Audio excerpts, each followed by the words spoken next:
Eu vou ler para os irmãos. Senhor, tu tens sido o nosso refúgio, de geração em geração. Antes que os montes nascessem e se formassem a terra, e o mundo, de eternidade a eternidade, tu és Deus.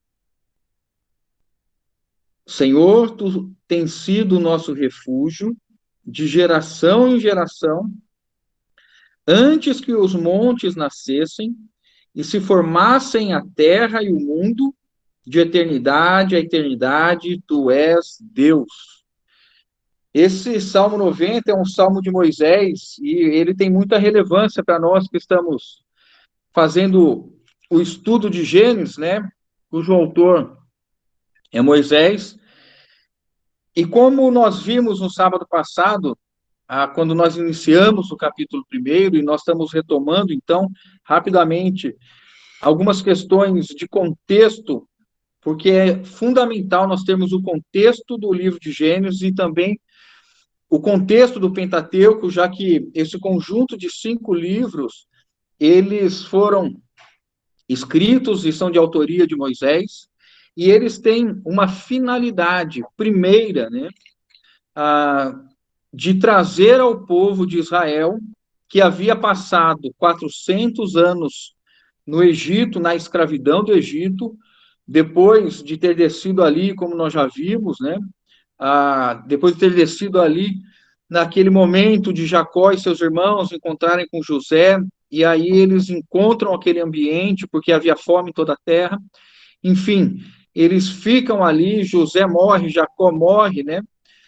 Os irmãos morrem, mas a descendência, conforme a promessa de Deus, eles crescem muitíssimo, e depois são escravizados com medo, né? Faraó, ou os faraós que estiveram ali diante do povo, temem aquele povo que está crescendo, que está se tornando bem maior do que os próprios egípcios, e eles são escravizados durante 40 anos, conforme também Deus já havia dito para Abraão que isso aconteceria. Então, depois desses 400 anos, Deus levanta o libertador, e Moisés tira o povo do Egito, vai ao deserto, permanece com o povo durante 40 anos, e muito provavelmente esse conjunto de livros, o Pentateuco ou a Torá, né? Lembrando que Torá, o sentido maior da palavra Torá é instrução. Esses 5 livros de instrução, eles foram escritos muito provavelmente nas planícies de Moabe, pouco antes do povo entrar ali na terra de Canaã. Esse deve ser o contexto da escrita deste livro, ou dos 5 livros, né? Incluindo também Gênesis. E por que Deus, então, faz com que Moisés, com quem ele falava face a face, chamava de amigo, traga esse conhecimento ao povo de Israel? Porque o povo está para entrar em Canaã, vai encontrar ali 7 nações pagãs que não conhecem o Deus de Israel, ou melhor, o Deus de Abraão, o Deus de Isaac, o Deus de Jacó.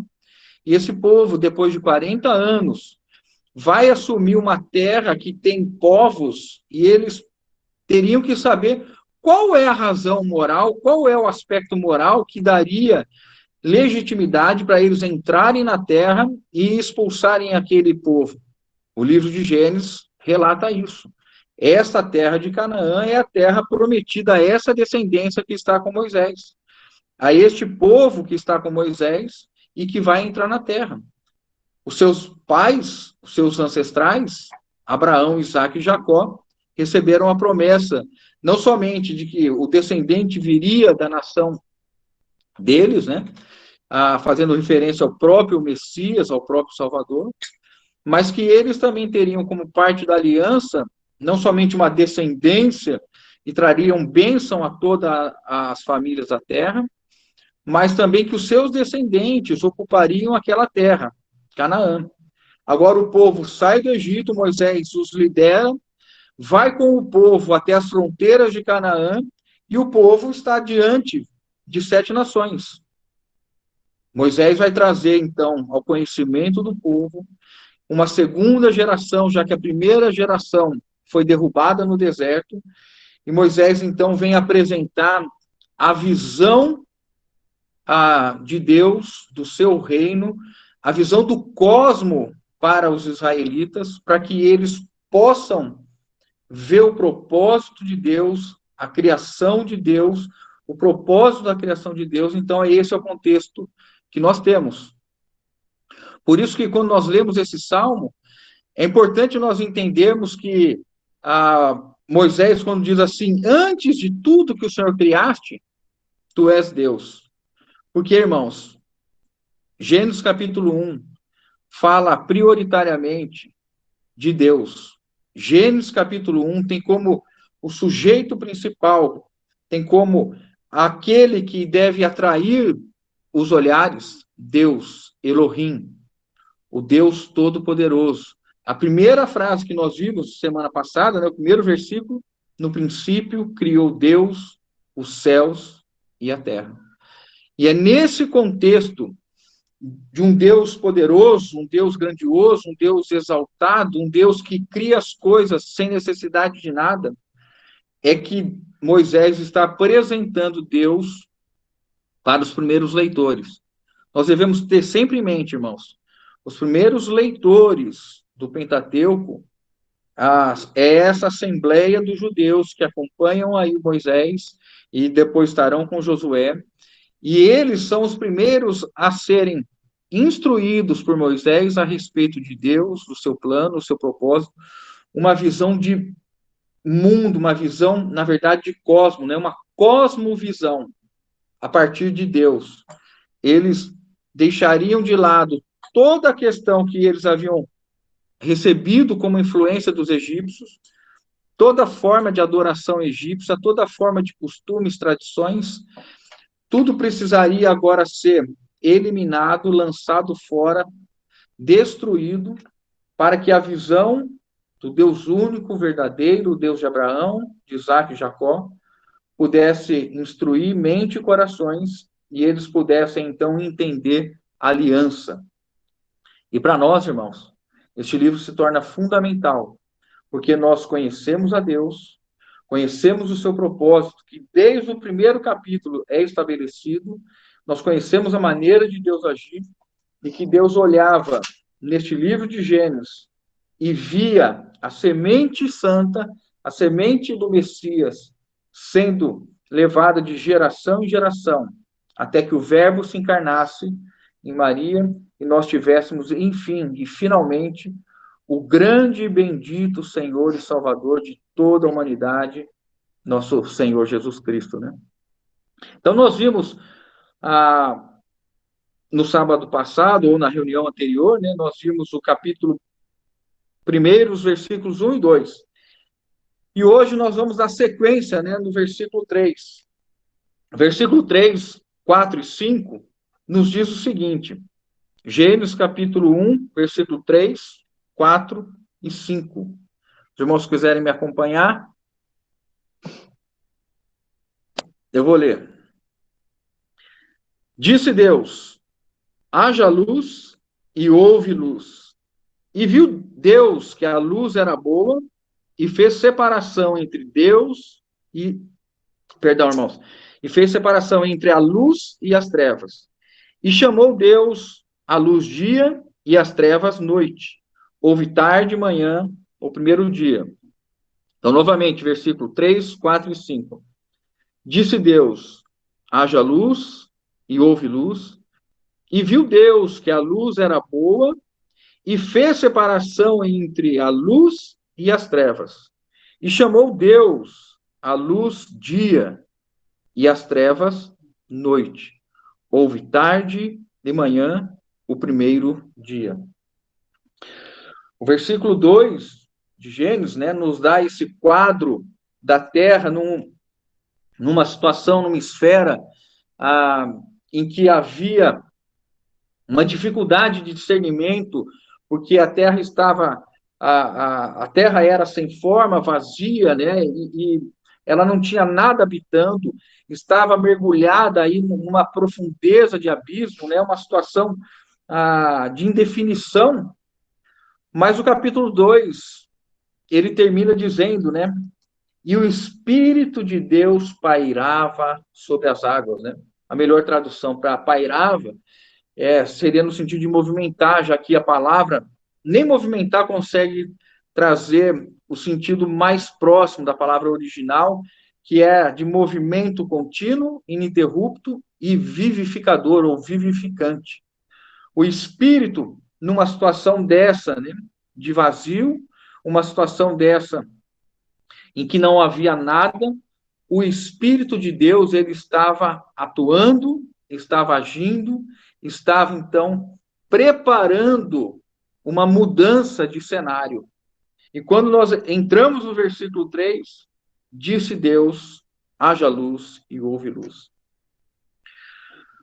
O primeiro aspecto que nós olhamos aqui, e nós sabemos que Deus quer nos chamar a atenção para isso, Moisés queria que nós olhássemos e que a sua, a sua audiência olhasse para isso, é a ação de Deus para criar e realizar as coisas com uma simplicidade impressionante.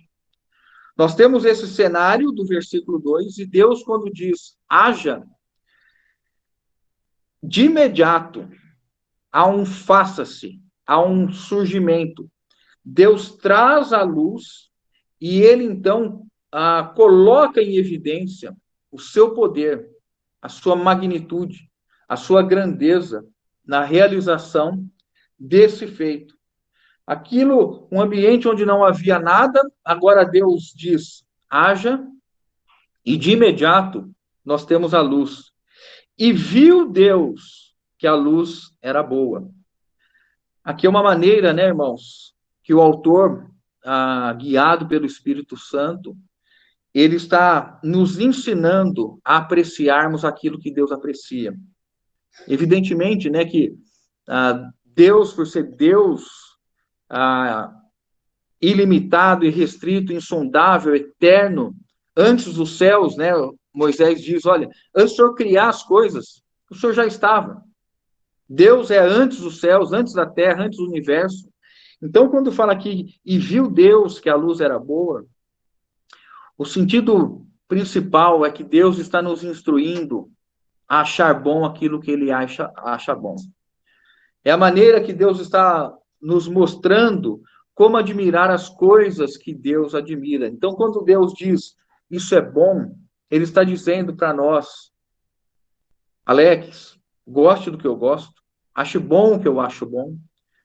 Este momento em que Deus está criando, ele faz a luz, né, e traz a luz, e isso nós temos uma infinidade de versículos, eu sei que os irmãos de imediato já lembram, né, Deus se apresenta como luz, Jesus é a luz, então este é um versículo muito importante, porque Deus está trazendo a luz e está dizendo, a luz é boa. E aí nós seguimos, né, e fez separação entre luz e trevas. Vejam, irmãos, Deus menciona aqui o primeiro ato de separação, mostrando que, embora Deus tenha realizado, Deus tenha feito, Deus tenha criado, Deus separou luz e trevas. Quando nós trazemos isso em aplicação para nós sabemos, evidentemente, que nós somos tirados do império das trevas, nós somos trazidos diante de Deus e Deus é luz. Então, nós estamos entrando num ambiente onde Deus vai fazendo separação e isso já vai falando conosco. Já vai dizendo e mostrando que o nosso Deus é um Deus que faz separação, faz distinção. E quando ele coloca, e ele menciona somente que a luz era boa, ele está nos mostrando um indicativo. Isso não quer dizer que a noite, né? A noite no sentido físico, a noite da criação, não tenha sido criado por Deus e não faça parte da criação de Deus. Deus é Senhor do dia e da noite. Então, nós estamos diante daquele que está criando tudo. E aí nós temos um terceiro ato, né? Deus chamou a luz de dia e as trevas de noite. Deus, por ser o Criador, ele pode dar nomes, ele pode chamar, porque isso pertence a ele. Este também é um ensino que nós vemos neste versículo, de autoridade, de governo, de domínio. Quando Deus cria e dá nomes, ele está fazendo isso, exercendo autoridade, porque ele é o dono daquilo, ele é o que exerce autoridade, ele pode chamar e dar o nome que ele quiser. Então, dar o nome significa, indica alguém que tem autoridade, alguém que criou, que tem autoridade para dar os nomes. Nós podemos aproveitar aqui, né, não é objeto do capítulo 1, mas quando Adão está diante dos animais, o que Deus diz para ele? Deu nomes. Porque Adão, junto com Eva, foram criados, né, para ter o domínio, e quando Adão está diante dos animais, Deus diz assim para ele: dê nome, nomeie, porque você vai ter autoridade. E aí nós olhamos, voltamos aqui, Deus então dá um nome para o dia, e Deus então dá um nome para a noite. A luz do dia, né? A luz é o dia e as trevas noite.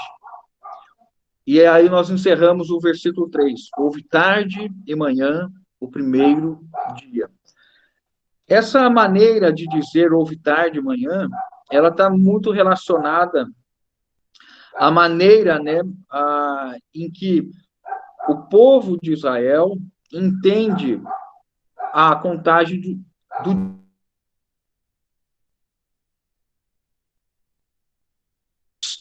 do dia se vai, e a entrada da noite é o anúncio do novo dia. Quando nós olhamos aqui, dizendo que houve tarde e manhã, há também uma questão da tradução, que talvez a melhor tradução fosse nesse sentido. E veio a tarde, né? Ou seja, encerrou-se a luz do dia e nós começamos para um novo dia. Aí alguém pode perguntar, mas como que houve tarde e manhã se o Sol e a Lua ainda não haviam sido criados? Porque Sol e Lua, irmãos, ou o Sol, né, como aquele de quem emana a luz, não é a única fonte de luz do universo. Nós sabemos, por exemplo, não estou dizendo que é isso aqui, mas o fogo também produz luz. E quando Deus está dizendo aqui que houve luz, ele não está falando do Sol. Possivelmente, né, há uma luz de uma forma mais abstrata. Alguns dizem que seria a própria luz de Deus. O que nós precisamos entender aqui é o princípio pelo qual o Gênesis foi escrito. A comunicação do poder de Deus para fazer as coisas. Se nós não perdermos esse entendimento para ler Gênesis, nós vamos ter muita tranquilidade. Porque o livro foi escrito não para detalhar a forma da criação, mas para apresentar o propósito da criação. Aí nós vamos para o capítulo 2, tá bom, irmãos? Perdão, né? Capítulo 2 não, segundo dia. Versículos 6 diz assim: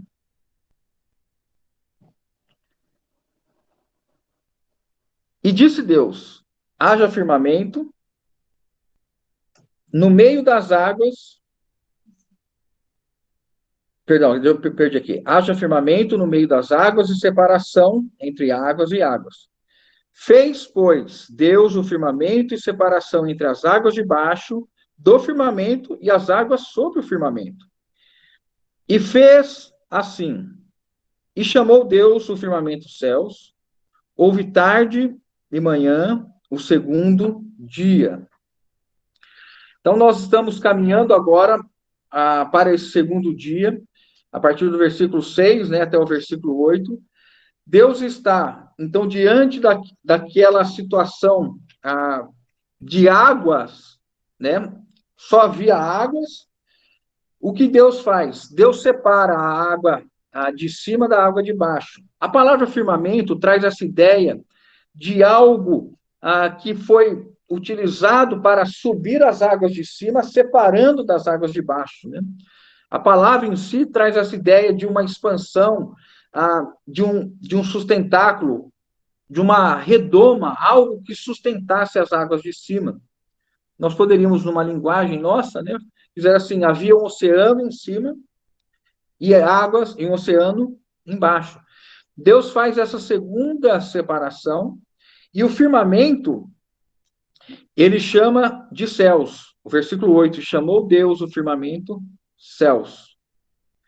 Quando nós olhamos, então, Deus, né, fazendo essa separação das águas de cima, das águas de baixo, há alguns estudiosos, né, os eruditos, e eles têm entendido que essa separação, neste momento da criação, a terra era como se fosse uma estufa e havia essa grande quantidade trazendo uma situação de umidade muito grande nos céus, e também por conta do que é dito em Gênesis capítulo 6, do dilúvio, quando diz que as comportas do céu se abriram, e aí caiu grande quantidade de água. Então, há quem faça essa ligação, entendendo que Deus, quando sobe as águas, esse grande volume de água está nos céus, e até mesmo por conta do período que a humanidade vivia nessa época, né?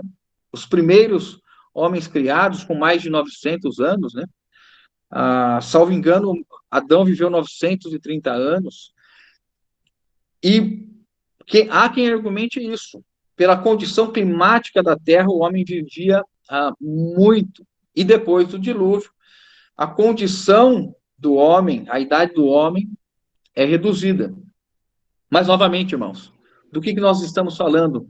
Nós estamos sendo apresentados a esse Deus Criador Todo-Poderoso, e ele segue no seu propósito de fazer separação, segue no seu propósito de preparar o ambiente que ele quer, a terra, e ele, então, faz essa separação dos céus. Então, os céus estão criados, o firmamento está criado, e ele está agora caminhando para o terceiro dia. O que acontece no terceiro dia, irmãos?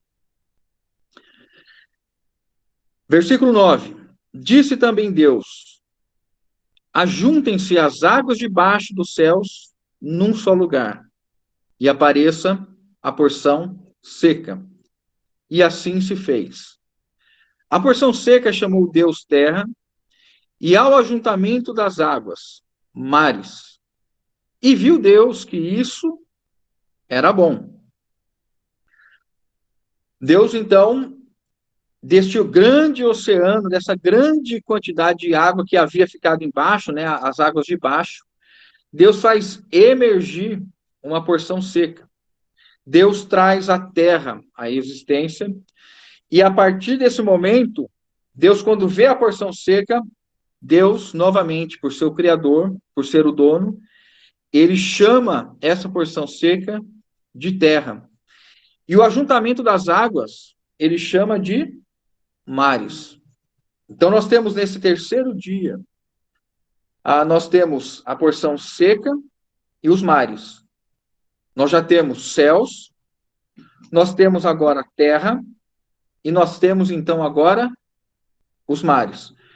Vejam que Deus está preparando 3 esferas, 3 ambientes: céus, terra e mares. E tudo isso aqui está vazio. Mas não se esqueçam que o Espírito vivificador, o Espírito que atrasa à existência as coisas que não existem, Deus, por meio da sua palavra, está ocupando, habitando, enchendo a terra. O que acontece agora? O versículo 11. E disse: produza, só para a gente não perder, né? Ao final do 10, e viu Deus que isso era bom. Novamente, irmãos, Deus está nos mostrando que terra e mares foram criados para ser uma coisa boa, e que Deus espera que nós olhemos e reconheçamos que essa criação de Deus é algo bom. Isso, e viu Deus que isso é bom. E o versículo 11. E disse, produz a terra relva, ervas que deem sementes e árvores frutíferas que deem fruto, segundo a sua espécie, cuja semente esteja nele, sobre a terra. E assim se fez. A terra, pois, produziu relva, ervas que davam semente, segundo as suas espécies, e árvores que davam fruto, cuja semente estava nela, conforme a sua espécie. E viu Deus que isso era bom. Houve tarde e manhã, o terceiro dia. A partir do versículo 11, Deus começa então a ocupar a terra, fazendo com que as formas mais elementares da natureza, né, a, da flora consiga, né, ser criada, desenvolvida. Então Deus começa a criar relva, ervas que davam semente segundo a sua espécie e árvores que davam fruto. O que Deus está fazendo? Deus então está colocando nessas pequenas formas de vida uma capacidade reprodutiva segundo a sua própria espécie ou segundo a sua própria origem genética, e Deus está fazendo com que eles se reproduzam. Deus, então, a partir deste momento, de uma maneira extraordinária, está criando cada espécie do que nós temos hoje. Cada erva, relva, árvore foi criada segundo a sua espécie. Isso mostra a maneira organizada que Deus está criando e que Deus está preparando esta terra agora para ter uma forma de vida que se reproduza e que esta reprodução foi gerada pela palavra de Deus. E ela agora passa a se auto-reproduzir, seguindo um padrão estabelecido por Deus. O que nós temos aqui? Deus, então, ele está nesse processo preparando. Os irmãos percebem que o autor vai passo a passo, degrau a degrau, mostrando que algo extraordinário está na mente de Deus, no coração de Deus, e ele vem fazendo com que isso vá acontecendo segundo o seu tempo. Houve tarde e manhã e o terceiro dia. Nós encerramos, então, o terceiro dia. O versículo 14 agora nos traz o quarto dia. Disse Deus, haja luzeiros no firmamento dos céus, para fazerem separação entre o dia e a noite, e sejam eles para sinais, para estações, para dias e anos, e sejam para luzeiros no firmamento dos céus, para iluminar a terra. E assim se fez. Fez Deus os dois grandes luzeiros, o maior para governar o dia, e o menor para governar a noite. E fez também as estrelas, e os colocou no firmamento dos céus para iluminarem a terra, para governarem o dia e a noite, fazerem separação entre luz e trevas. E viu Deus que isso era bom. E houve tarde e manhã, o quarto dia. Irmãos, que coisa maravilhosa, né? Porque nós olhamos e entramos agora neste quarto dia, Deus está ocupando os céus que ele havia criado no segundo dia, né, o firmamento, e agora ele traz dois luzeiros, um para o dia, outro para a noite, o sol e a lua. E ele também, nós vimos aqui, quando ele faz a menção, e fez também as estrelas. Na verdade, essa pequena frase, irmãos, e fez também as estrelas, comporta e ostenta todos os cosmos. Todo o cosmos está reduzido nessa pequena frase. O que Deus fez aqui? As galáxias. o que Deus fez aqui são esses planetas, estrelas, órbitas. Deus está criando tudo. E o Sol que a gente vê como esse grande elemento da criação, com todo o seu poder, com toda a sua força, né? Deus o criou no quarto dia. E também Deus criou a lua. Deus está mostrando aqui, Moisés está mostrando ao povo, isso aqui é importante nós entendermos também, que este povo que estava saindo de uma cultura que adorava o sol, a lua, que adorava as estrelas, não somente os egípcios, mas as nações da época, né? Sumérios, assírios, eles tinham o hábito de adorar o sol, a lua, adorar os animais.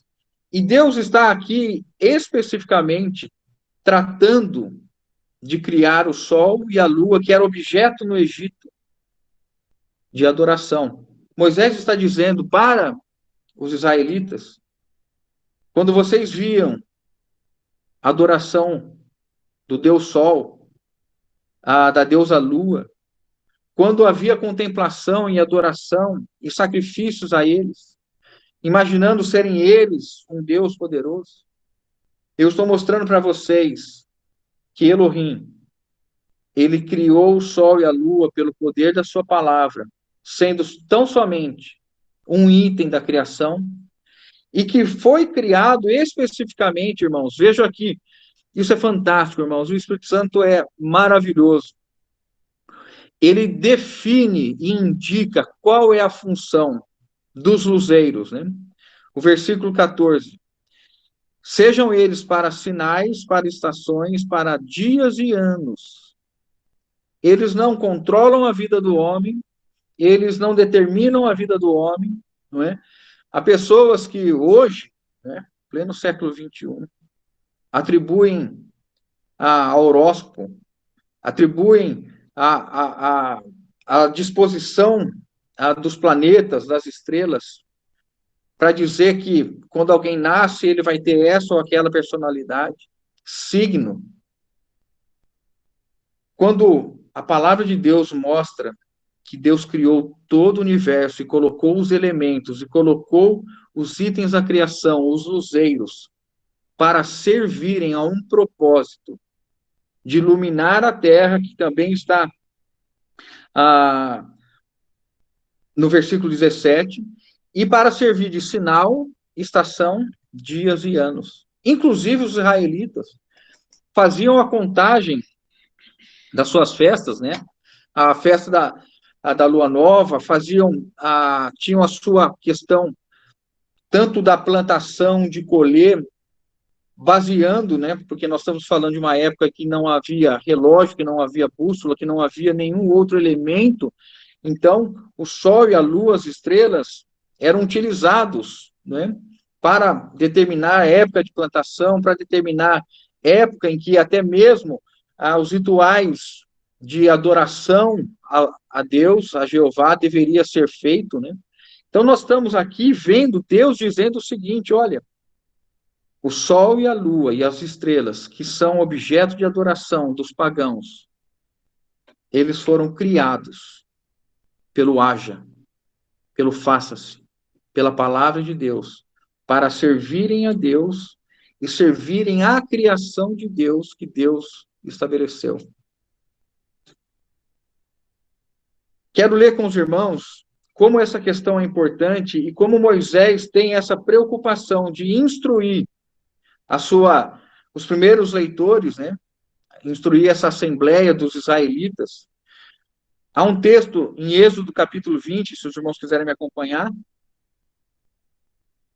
Diz assim, Êxodo 20, versículo 1 ao 6. Então falou Deus todas essas palavras. Eu sou o Senhor teu Deus, que te tirei da terra do Egito e da casa da servidão. Lembrem, irmão. Êxodo faz parte do Pentateuco, tá? Os 5 livros que foram escritos nos 40 anos de caminhada. Êxodo 21. Então falou Deus a todas essas palavras. Eu sou O Senhor teu Deus, que te tirei da terra do Egito, da casa da servidão. Não terá outros deuses diante de mim. Não farás para ti imagem de escultura, nem semelhança alguma do que há em cima nos céus, nem embaixo na terra, nem nas águas debaixo da terra. Não adorarás, nem lhes dará culto, porque eu sou o Senhor teu Deus, Deus zeloso, que visita a iniquidade dos pais nos filhos até a terceira e quarta geração daqueles que me aborrecem. E faço misericórdia até 1000 gerações daqueles que me amam e guardam os meus mandamentos. Agora, Deuteronômio, Moisés novamente, né? Deuteronômio é ainda, irmãos, um livro mais instrutivo ainda ao povo, porque é o refalar dos 4 primeiros livros, né? Gênesis, Êxodo, Levítico e Números, e Deuteronômio é o dizer de novo, quando eles já estão na iminência de tomar Canaã, Deuteronômio é apresentado para eles, para que eles estejam absolutamente claros que eles são o povo que adoram somente o Deus de Abraão, Isaque e Jacó. Deuteronômio 4 diz assim: guardai, versículo 15: guardai, pois, cuidadosamente a vossa alma, pois aparência nenhuma vistes no dia em que o Senhor vosso Deus vos falou no Horebe, no meio do fogo. Aqui está falando do Sinai. Para que não vos corrompais e nem façais alguma imagem esculpida na forma de ídolo, semelhança de homem ou de mulher, semelhança de algum animal que há na terra, semelhança de algum volátil que voa pelos céus, semelhança de algum animal que rasteja sobre a terra, semelhança de algum peixe que há nas águas debaixo da terra. Guarda-te. Olha aqui, irmãos. Guarda-te, não levante os olhos para os céus.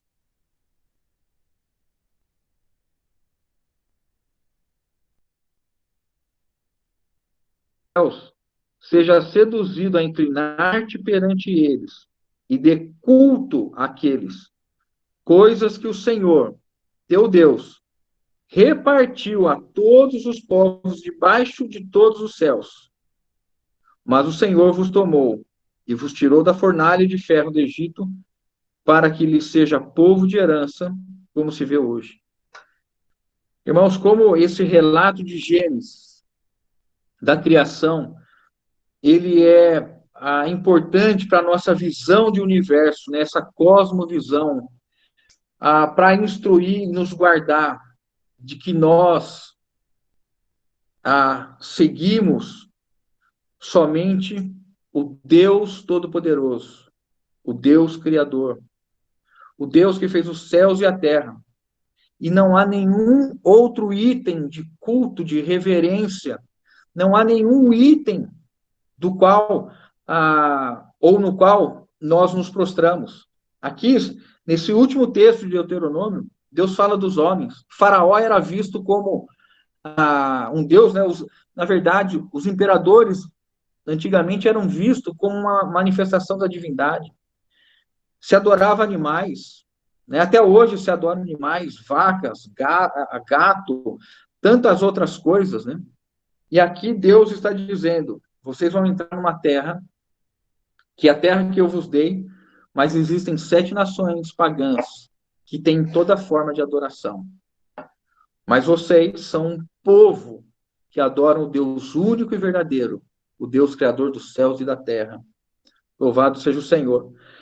Quando Deus termina, então, este 4º dia, e viu Deus que isso era bom, houve tarde e manhã, o 4º dia. É importante, né? Ainda hoje, novamente e rapidamente aqui, há tanto misticismo, há tanta crença, como eu falei, o horóscopo, o signo, e há cristãos que acreditam.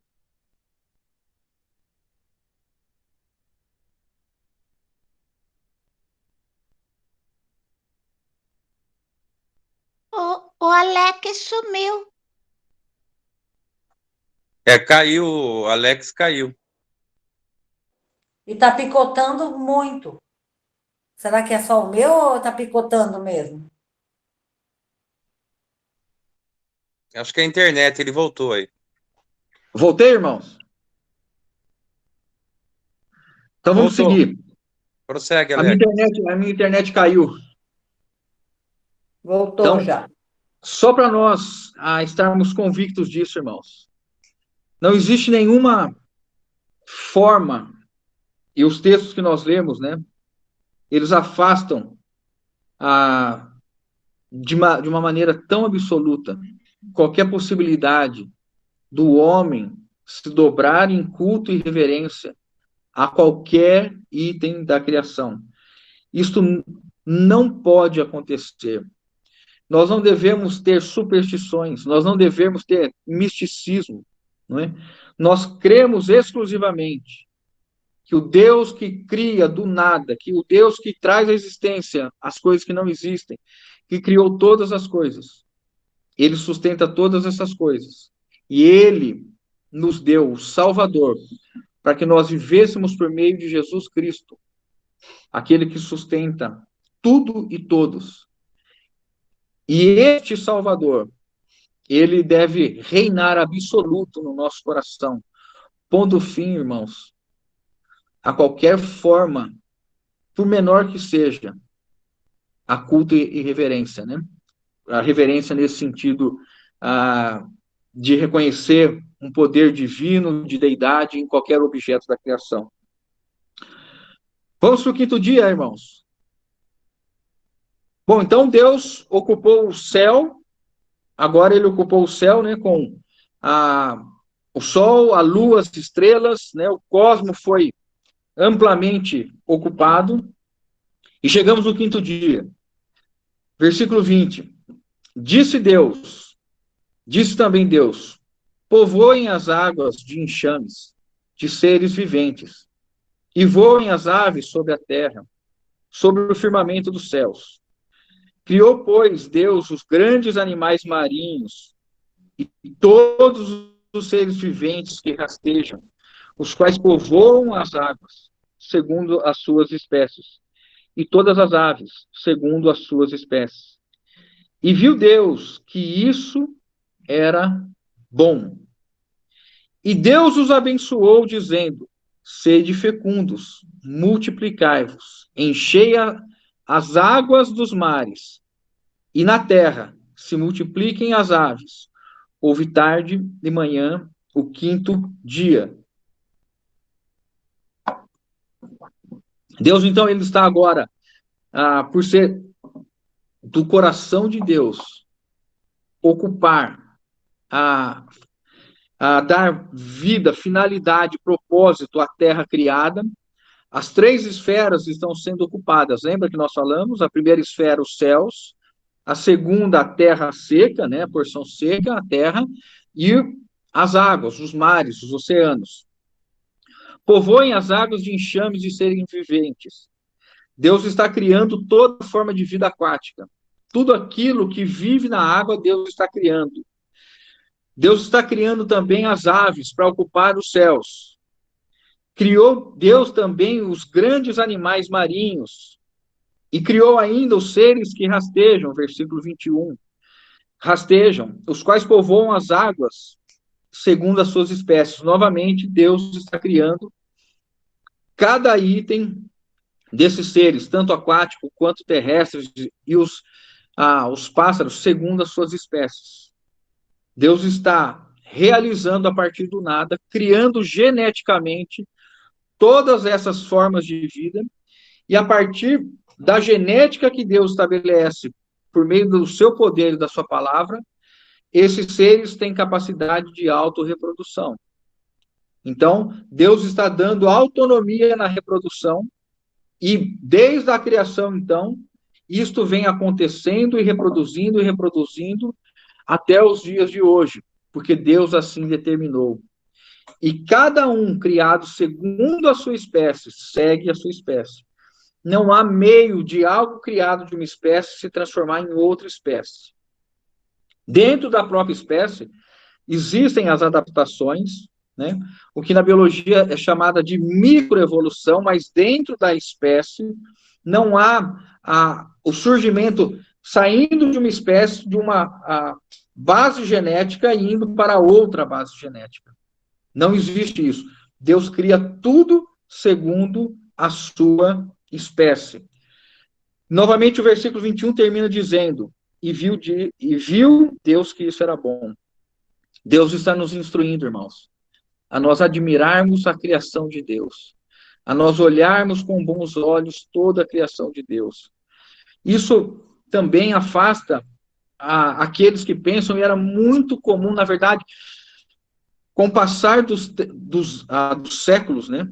O homem sem Deus, ele vai procurando entender a sua existência e vai ali conjecturando, e inúmeras correntes filosóficas e de pensamento, elas existem hoje, e todas, quando confrontadas com a cosmovisão que é apresentada em Gênesis, todas são afastadas.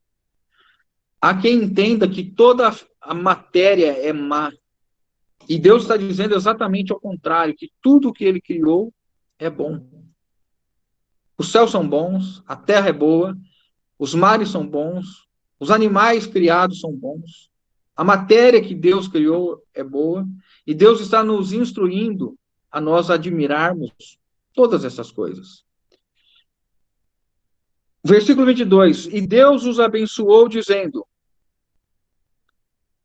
sede fecundos, multiplicai-vos, enchei a terra dos mares, sede fecundos, multiplicai-vos e enchei as águas dos mares. E na terra se multipliquem as aves. O que é este abençoar? É Deus dando capacidade da multiplicação. É Deus gerando nesses seres vivos a capacidade da fecundação. Deus quer que eles ocupem essas esferas, Deus quer que ocupem as águas, que ocupem os céus, e Deus então os abençoa.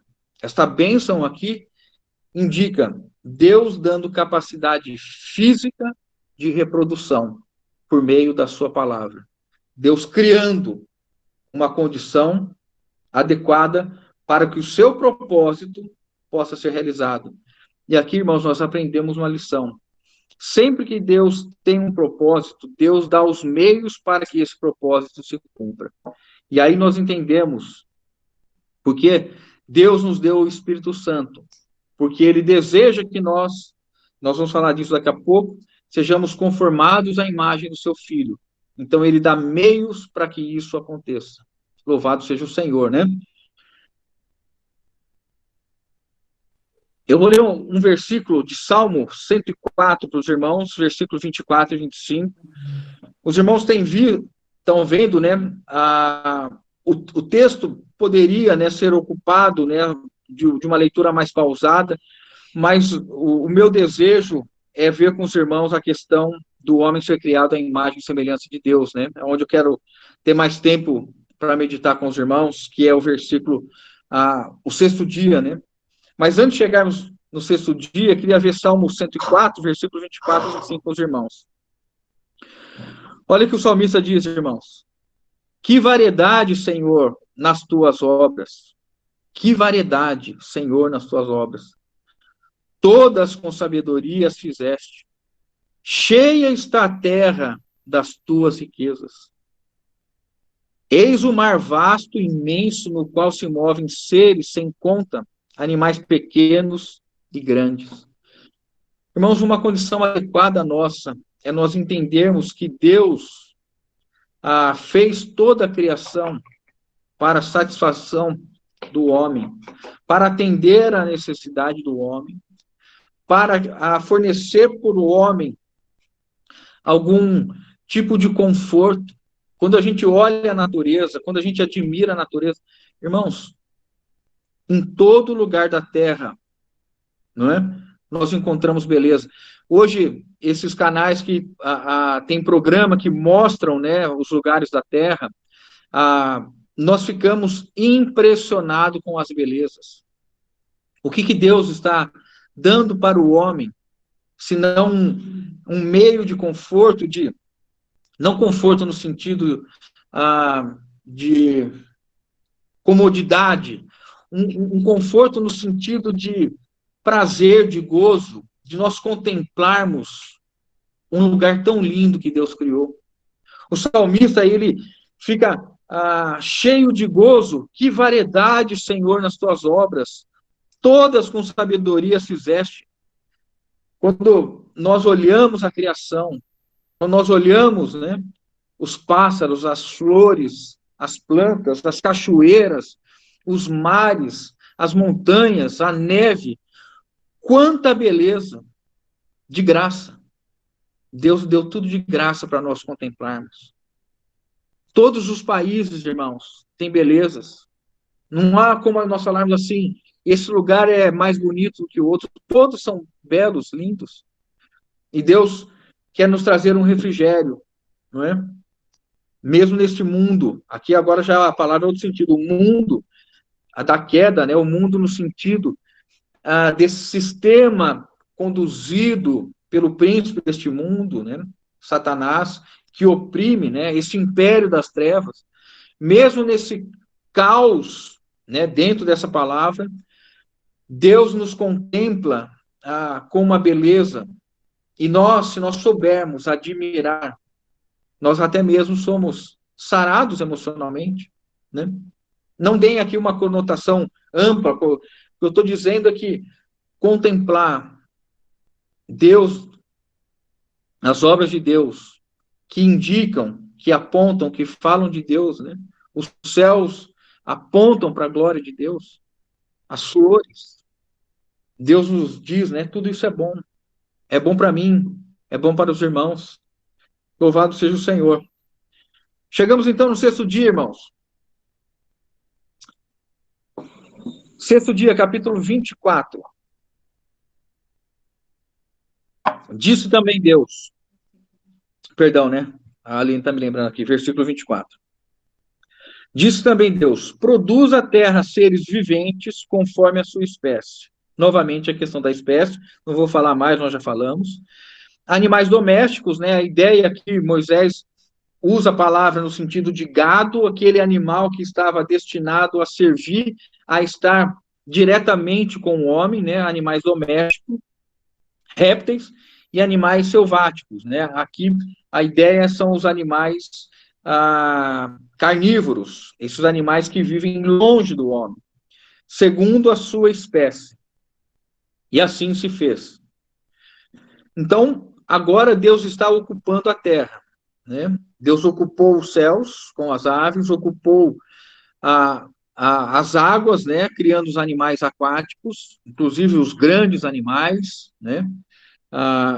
E agora, só uma nota rapidinha, né? Eu pulei aqui, os animais grandes, né? Por que Moisés também mencionou isso? Muito provavelmente, porque os animais grandes, talvez baleias grandes, né? E outros seres grandes eram todos objetos de adoração, de culto, né? Aquela ideia de dragão, tudo isso trazia para o povo que iria entrar na terra uma ressalva muito grande. Então Moisés está dizendo assim, novamente enfatizando, tudo foi criado, tudo é criação, tudo é criatura, e nenhum deles pode receber adoração. Voltamos então, né? Então Deus está ocupando aqui no versículo 24, a terra, ocupando a terra dos seres viventes, conforme a sua espécie, os animais domésticos, répteis, animais selváticos, segundo a sua espécie, e assim se fez. E fez Deus os animais selváticos, segundo a sua espécie, os animais domésticos, conforme a sua espécie, e todos os répteis da terra, conforme a sua espécie. E viu Deus que isso era bom. Versículo 26. Também disse Deus: façamos o homem à nossa imagem, conforme a nossa semelhança. tenha ele domínio sobre os peixes do mar, sobre as aves dos céus, sobre os animais domésticos, sobre toda a terra e sobre todos os répteis que rastejam pela terra. Versículo 27. Criou Deus, pois, o homem, à sua imagem, a imagem de Deus o criou. Homem e mulher os criou. E Deus os abençoou. E lhes disse: sede fecundos, multiplicai-vos, enchei a terra, sujeitai-a, dominai-a sobre os peixes do mar, sobre as aves dos céus e sobre todo animal que rasteja pela terra. Versículo 29, amados irmãos. E disse Deus ainda: eis que vos tenho dado todas as ervas que dão semente e se acham na superfície de toda a terra, e todas as árvores em que há fruto que dê semente. Isso vos será para mantimento. 30. E a todos os animais da terra, e a todas as aves do céu, e a todos os répteis da terra, em que há fôlego de vida, toda a erva verde lhe será para mantimento. E assim se fez. Viu Deus tudo quanto fizera, e eis que era muito bom. Houve tarde e manhã, o sexto dia. Aqui então, irmãos, nós temos Deus concluindo a ocupação da terra neste sentido, de que agora Deus traz esses animais, ocupam a terra, e esses animais também são feitos segundo a sua espécie. Deus realiza este ato de criação, vê então a terra ocupada com os animais e diz: isso é bom. E ele chega então no versículo 26. Aqui nós temos uma mudança, drástica da forma da criação, porque nós estávamos olhando até agora a ação de Deus na seguinte frase: disse também Deus, haja, produza. E agora nós olhamos Deus falando da seguinte maneira: façamos o homem a nossa imagem, conforme a nossa semelhança. Nesse instante, irmãos, Deus está criando essa criatura de uma maneira absolutamente distinta de toda a criação até agora. Deus está trazendo para uma criação, ou melhor, para uma criatura, uma condição ímpar que não havia sido encontrada até esse instante. Deus está, como é nos apresentado, falando de uma maneira no plural, façamos o homem.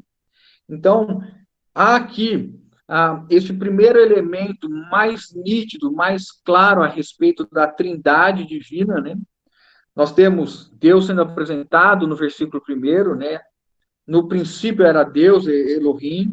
O versículo 2, o Espírito de Deus pairava. E aqui nós temos, façamos o homem.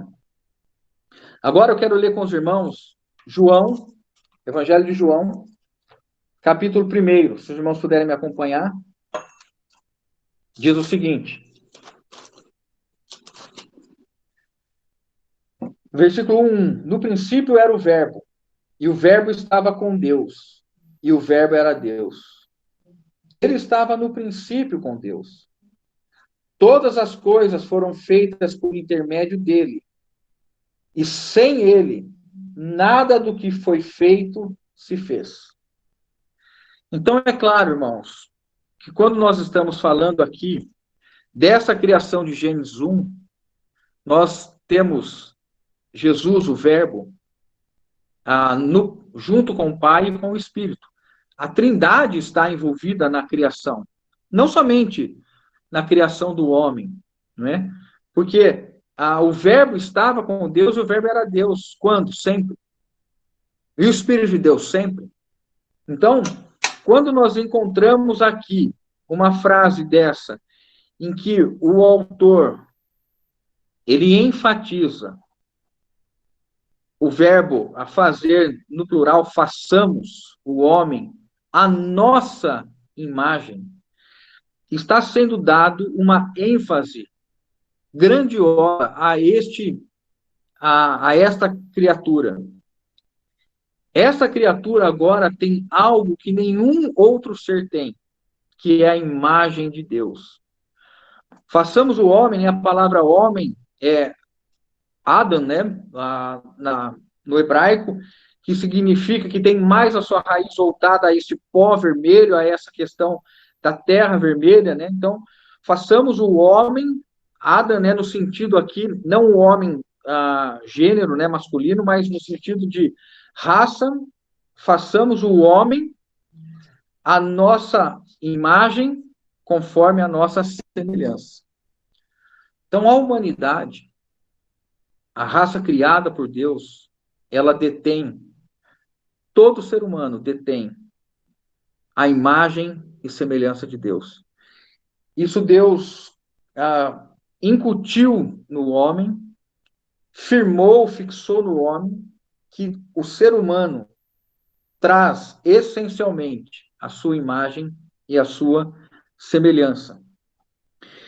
E aí a primeira pergunta que nós fazemos, né?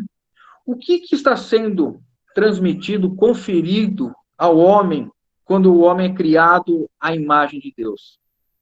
Primeiro pensamento que nos vem, irmãos, o que é a imagem? A imagem é algo que reflete, é algo que transmite. O homem foi criado para refletir Deus, o homem foi criado para trazer uma condição muito similar a Deus, sem a deidade, isso é importante. A sua imagem, criada a sua imagem, não está falando de uma forma física. Está falando de a questão interna, nós vamos ver isso no capítulo 2, né? O homem está sendo criado com uma capacidade, uma inteligência, capacidade de discernir, capacidade de julgar, capacidade de escolher. O homem está sendo criado com uma consciência, ele tem consciência de si, tem consciência do universo, tem consciência do próximo. O homem é um ser com sentimentos, o homem é um ser com emoção, o homem é um ser que traz um aspecto moral, e este moral é o moral de Deus. Então, o homem foi criado para manifestar 4 virtudes especiais de Deus: amor, justiça, bondade e retidão.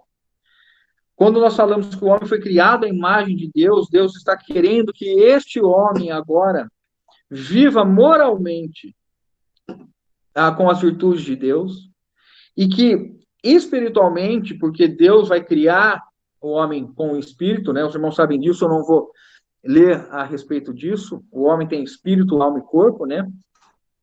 Zacarias 12:1 diz, né, que Deus estendeu os céus, fundou a terra e criou o espírito do homem dentro dele.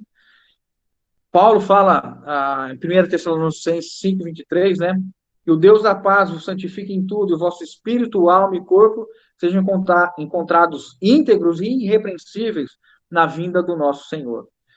Então, nós temos o homem sendo criado como um ser moral e um ser espiritual, capaz de manifestar as virtudes de Deus, de trazer o caráter de Deus num estágio que nenhum outro elemento da criação poderia fazê-lo. Nós estamos sendo extremamente, irmãos, a humanidade goza diante de Deus de uma condição ímpar. E isso, irmãos, permanece até hoje, mesmo depois da queda. Veja, irmãos, por que permanece depois da queda? Nós vamos falar rapidamente disso, né? Rapidamente não, nós vamos falar um pouco disso. Gênesis capítulo 9, Deus está falando com Noé, então já houve o pecado, já houve o dilúvio, né? O Noé está saindo agora, né? As águas baixaram, e nós estamos agora no capítulo 9, Deus diz o seguinte, no versículo 6 para Noé: se alguém derramar o sangue do homem pelo Ó, se alguém derramar, Gênesis 9:6. Se alguém derramar o sangue do homem, pelo homem se derramará o seu sangue. Porque Deus fez o homem segundo a sua imagem. Então, vou ler de novo.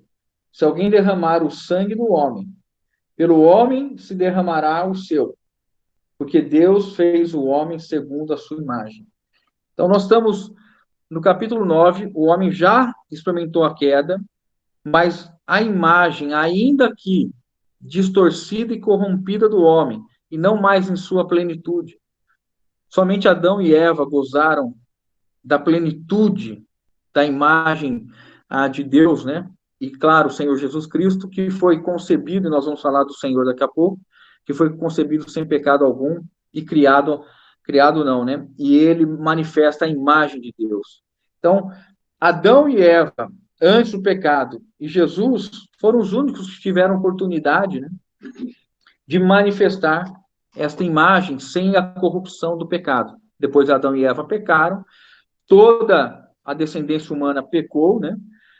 Todos carecem da glória de Deus, foram destituídos da sua glória, exatamente nesse sentido de que agora o homem já não consegue naturalmente, na sua vida natural, ele é incapaz hoje de manifestar plenamente amor, justiça, bondade e retidão. Isso se perdeu, isso foi diluído. Ainda, né, a consciência do homem está preservada, mas nós temos uma incapacidade do homem no nascimento de agradar a Deus, né? Paulo diz isso. E o bem que quero fazer não consigo, mas o mal que não quero, isso faço, porque vejo na minha carne uma outra lei. Então, o homem se tornou incapaz, depois da queda, de agradar a Deus.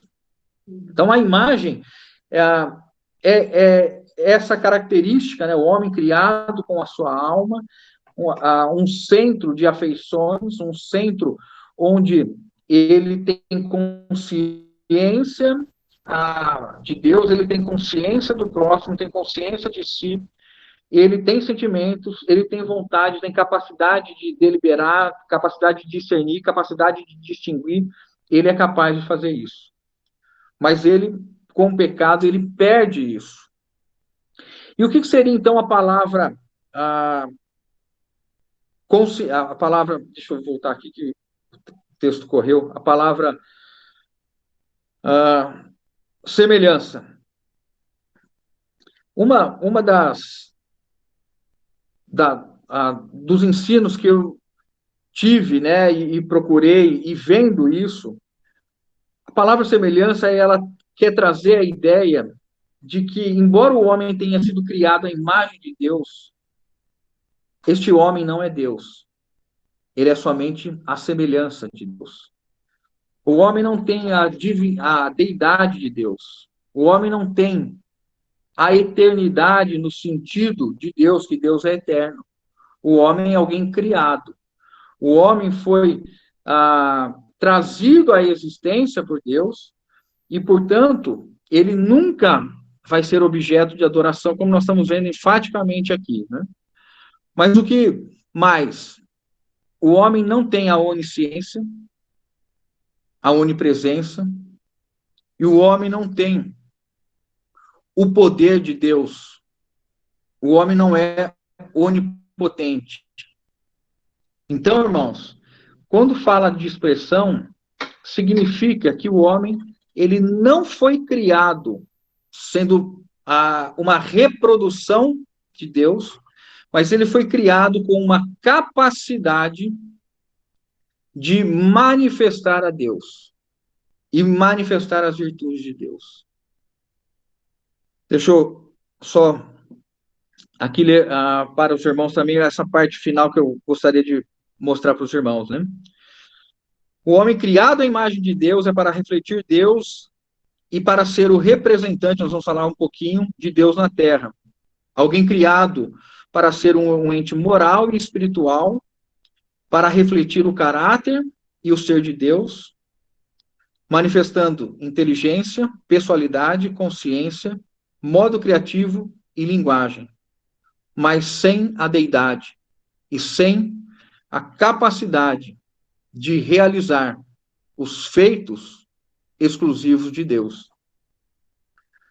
Bom, irmãos, quando nós olhamos esse texto e vemos Deus enfatizando, né, e aqui queria retomar um pouquinho com os irmãos, ele fala assim, aí nós chegamos no versículo 26, né?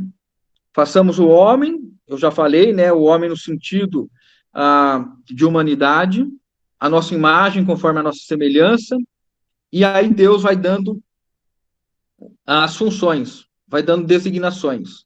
Tem a ele domínio sobre os peixes do mar, sobre as aves dos céus, sobre os animais domésticos, sobre toda a terra e sobre todos os répteis que rastejam. Versículo 27.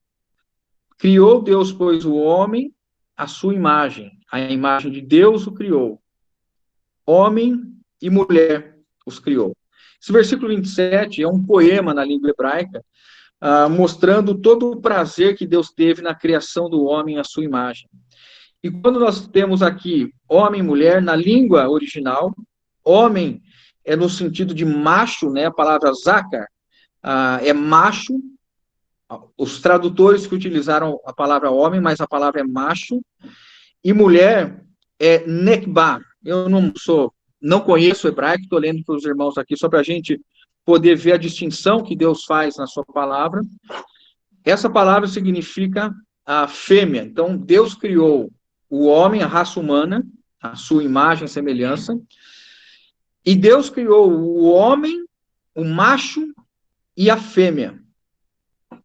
Quando Deus cria macho e fêmea, Deus está trazendo um esclarecimento e pilar da construção da sociedade que Deus quer, da cosmovisão, da visão de mundo, da visão de reino de Deus que Deus quer. Deus tem o homem, o macho, e Deus tem a fêmea. Somente esses dois, macho e fêmea. E quando Deus olha para eles, Deus se agrada que eles tenham a imagem de Deus. Deus se agrada que eles tenham a semelhança de Deus. E agora eles têm um propósito. Eles foram colocados nessa terra para representar, para refletir Deus e exercer a autoridade de Deus nos céus, na terra, nos mares.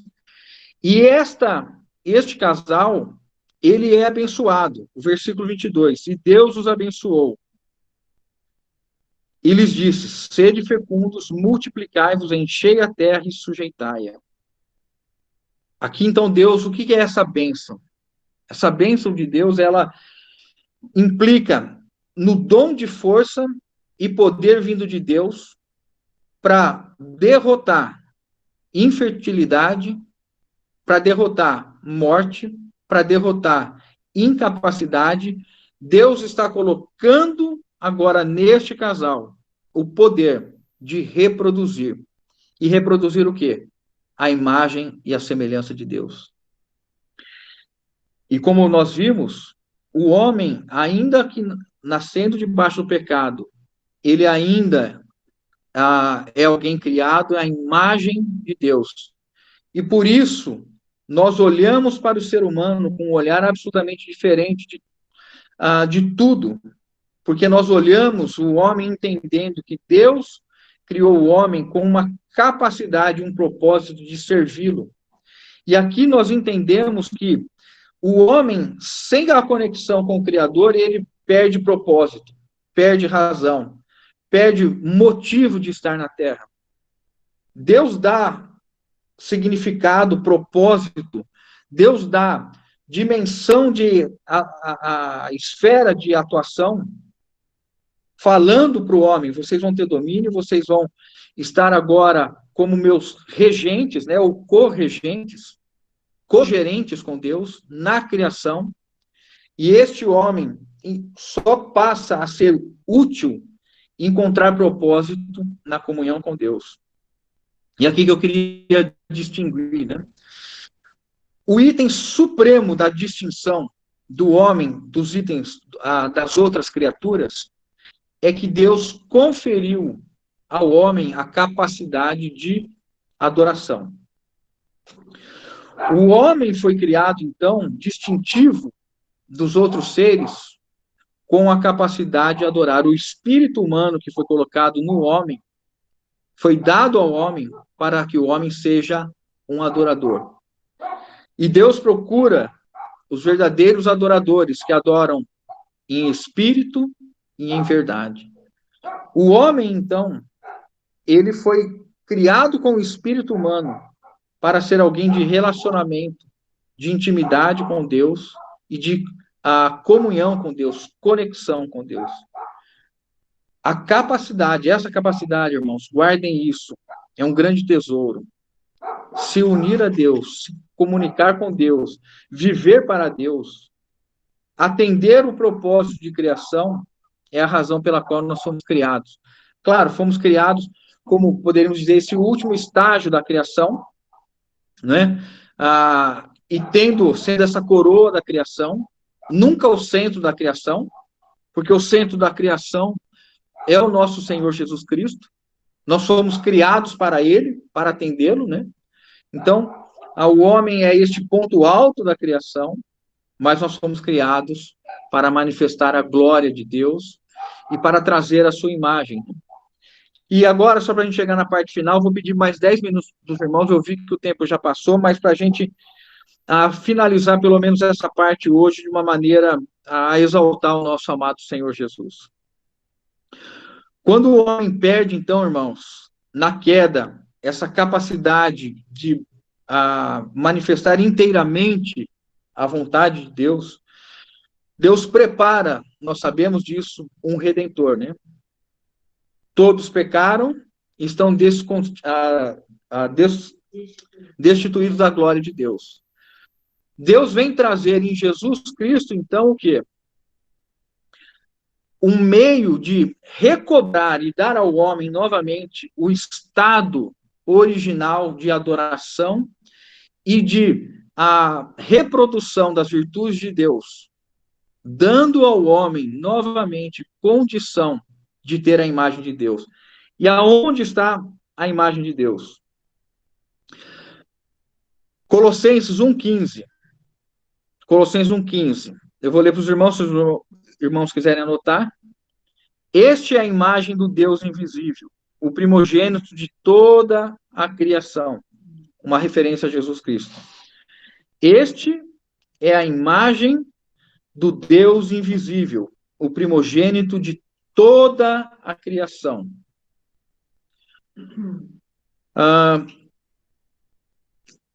Vou ler mais alguns versículos sobre... Versículo... Só um instante aqui, irmãos. Eu vou ter que pular algumas coisinhas aqui, por causa do horário. 2 Coríntios 4,4 diz assim, olha, nos quais, 2 Coríntios 4,4, nos quais o Deus desse século cegou o entendimento dos incrédulos, para que lhes não resplandeça a luz do evangelho da glória de Cristo, o qual é a imagem de Deus. Quem é a imagem de Deus? Cristo. Cristo é a imagem de Deus. Cristo manifesta plenamente a Deus. Enquanto Jesus estava na terra vivendo, ele manifestava 100%, a plenitude da divindade estava em Jesus, e Jesus manifestava, não somente estava, né, eu estou falando estava porque no ministério terreno, mas está, né, a Trindade. Mas Jesus, ele manifesta a imagem do Deus invisível. Ele trouxe o caráter de Deus, ele trouxe as virtudes de Deus, ele manifestou na sua carne, na sua humanidade, toda a virtude de Deus. A ponto de dizer para Filipe, Filipe, eu e o Pai somos um. Como você diz assim, mostra-me o Pai? Filipe, eu e o Pai somos um. Quem vê a mim, vê o Pai. Mas Jesus também, ele manifesta essa imagem de Deus porque a vontade dele, Jesus, no ministério terreno, não era dele, mas a vontade do Pai. Eu não faço a minha vontade, mas a vontade daquele que me enviou. E Jesus não dizia nem mesmo as suas próprias palavras, um grande ensino para nós, irmãos. Ele dizia que as palavras que eu dito não são minhas, mas são as palavras de meu Pai. Então, quando a gente olha que Jesus é a imagem do Deus invisível, ele é o que contempla plenamente, ele é o que demonstra plenamente Jesus como ele manifesta plenamente Deus, né? Nós entendemos que depois da queda, quando Jesus vai à cruz, morre, ressuscita, é entronizado, e o Espírito Santo é enviado. E o Espírito Santo gera uma nova vida em nós. E a todos quanto creram, deu-lhes o poder de serem feitos filhos de Deus, a saber, aos que creem em seu nome. O que está acontecendo? O Espírito Santo gera em nós uma nova criatura. E o que esta nova criatura é? Versículo de Colossenses 3, 10 e 11. Só anotem, irmãos, eu vou ler aqui para os irmãos leem depois. E vós vos revestistes do novo homem, que se refaz para o pleno conhecimento, segundo a imagem daquele que o criou, no qual não pode haver grego, nem judeu, circuncisão, nem incircuncisão, bárbaro, cita, escravo, livre, porém, aleluia, Cristo é tudo em todos. Observem aqui, o novo homem, a nova criação, em Cristo Jesus, é segundo a imagem daquele que o criou. Os irmãos entendem? Nós perdemos a plenitude da imagem em Adão, na queda, mas em Cristo nós somos gerados segundo a imagem daquele que criou. Nós estamos agora, nós temos a capacidade, irmãos, plena de reproduzir a imagem de Deus, o novo homem. Um cristão pode fazer isso. Versículo Romanos 8, 29. Porquanto aos que de antemão conheceu, também os predestinou para serem conformes à imagem de seu Filho, a fim de que ele seja o primogênito entre muitos irmãos. Romanos 8, 29. 1 Coríntios 15, 49.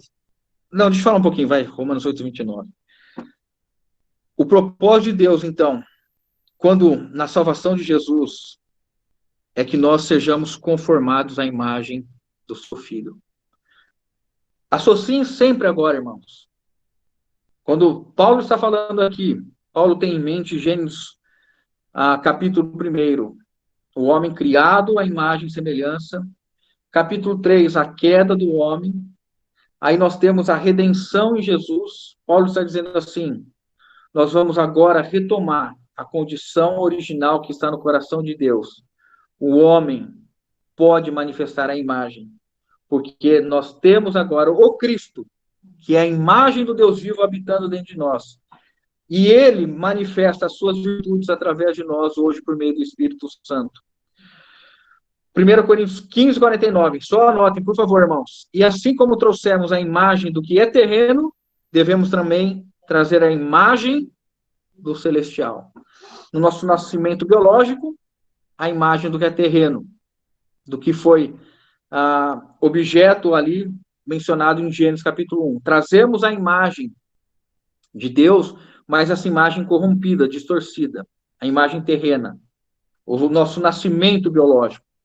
Mas agora, em Cristo Jesus, devemos trazer a imagem do que é celestial. Louvado seja o Senhor. E agora eu termino aqui nesse último versículo, né?